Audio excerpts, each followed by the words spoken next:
আহকচোন আজি বনাওঁ মচুৰ মাহৰ বৰাৰ সৈতে থেকেৰা দিয়াৰ জোলখন।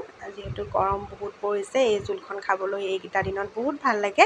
আৰু মই এইফালে ধুনীয়াকৈ মচুৰ দালি কেইটামান ল'লোঁ, লৈ পেলাই 1.5 ঘণ্টামান তিয়াই ল'লোঁ। লৈ পেলাই ইয়াত টুকি লৈ 4-5 ফুটামান নহৰু আৰু এটা পিঁয়াজ দিলোঁ, দি পেলাই মিক্সি গ্ৰাইণ্ডাৰত গ্ৰাইণ্ড কৰি ল'লোঁ। আৰু ধুনীয়াকৈ এইখিনি গ্ৰাইণ্ড হোৱাৰ পিছত কাঢ়ি ল'লোঁ। লৈ পেলাই এইফালে এটা বাতিত কেইফুলামান থেকেৰা লৈ পেলাই তিয়াই থ'লোঁ আৰু আলু অলপ বইল কৰি ল'লোঁ। তাৰপিছতে এইখিনি নিমখ হালধি দি পেলাই অকণমান লৰাই লৈ এটা এটাকৈ ইয়াত বৰাখিনি ভাজি ল'লোঁ। আপোনালোকে ভাজোঁতে বৰাখিনি অকণমান গেছৰ ফ্লেমটো কমাই দিব, নহ'লে ৰঙা ৰঙা নিচিনা হৈ গ'লে বেয়া লাগিব। অকণমান বেছি ভাজা হ'লে মানে দেই যোৱা নিচিনা হৈ যায় বৰাবোৰ, সেইকাৰণে বেয়া লাগে খাবলৈ। অকণমান গল্ডেন ফ্ৰাই হ'লেই হ'ল, তেনেকুৱাকৈ ভাজিব পাৰে। তাৰপিছতে এইফালে মোৰ গোটেইখিনি বৰা ভাজি হৈ গ'ল চাওকচোন। তাৰপিছতে এইখিনি তেলতে কেইটামান পাঁচফোৰণ দিছোঁ, কেইটামান ক'লা সৰিয়হ দিলোঁ আৰু এটা শুকান জলকীয়া দিছোঁ। বেলেগ বিশেষ একো দিয়া নাই, আপোনালোকে জিৰা ধনিয়া দিব পাৰে।